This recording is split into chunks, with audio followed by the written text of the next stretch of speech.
Hi folks, Dave Waring here again with FitSmallBusiness.com and today's lesson of the day.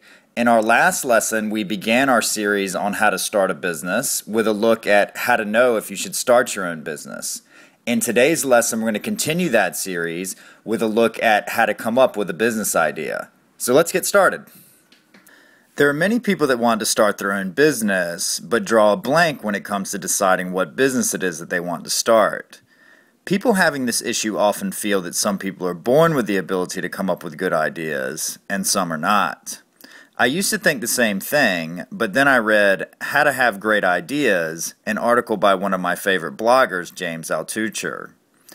In the article, James explains that the ability to come up with ideas is like a muscle, and just like any muscle, it atrophies when it is not used. With the above in mind, step one of coming up with a business idea is about getting your idea muscle back into shape. To do this, James recommends coming up with a list of 10 new ideas each day. As you go through this step, keep in mind the following. Your daily lists do not have to be about starting a business. They can be about anything, like 10 places to go on vacation or 10 new ideas for new comic book heroes.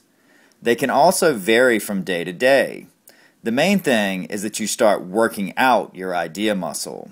There's no set period of time for this step. How long this step takes is going to depend on how much your idea muscle has atrophied. You'll know when you're ready to move on to the next step when coming up with the list each day is easy. Now that you've gotten your idea muscle into shape, it's time to start coming up with lists that will help you narrow in on your business idea. However, as legendary venture capitalist Paul Graham notes in his article, How to Come Up with Startup Ideas, the way to get startup ideas is not to try and think of startup ideas. It's to look for problems, preferably problems that you have yourself.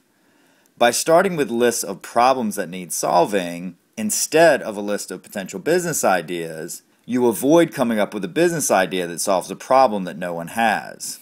As Graham also points out, by far the most common mistake startups make is to solve problems that no one has.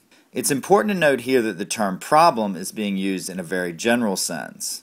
For the purposes of this exercise, not being able to find a cool bandana for your dog to wear is just as legitimate of a problem as not having food to eat.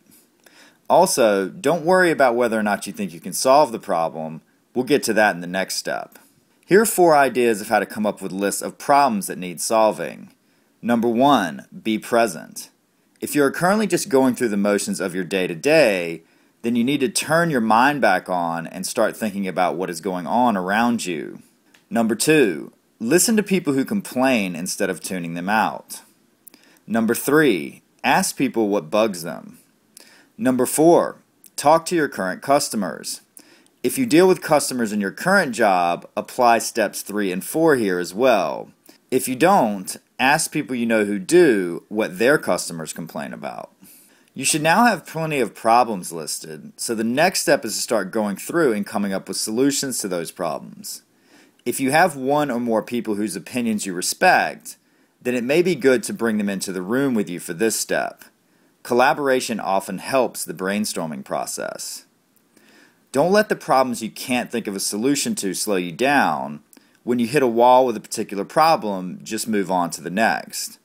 Also, like with any brainstorming session, there are no bad ideas. Just throw everything you can think of out on the table and filter out the good ones later. Now that you have your list of problems and solutions to those problems, it's time to identify which sets of problems and solutions are potential businesses. For example, let's say that one problem you came up with is having dry air in your apartment during the winter. If the solution that you came up with is to put a pot of water by the heater, that's probably not a business idea. However, if your solution was to build a better humidifier, then that is a business idea. The last step is to filter your list by what you're passionate about. Starting a successful business takes a lot of drive and persistence, and is likely to take at least a few years. This is why people who choose to start businesses that they are not passionate about generally give up after hitting the stumbling blocks and challenges that come with getting any new business off the ground.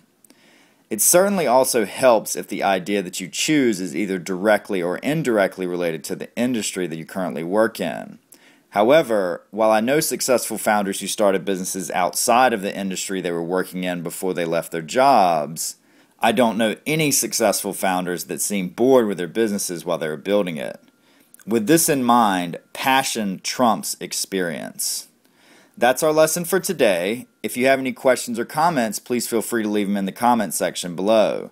Also be sure to subscribe to our YouTube channel for the next video in this series, where we would discuss how to test your new business idea to see if there's demand. Thanks for watching.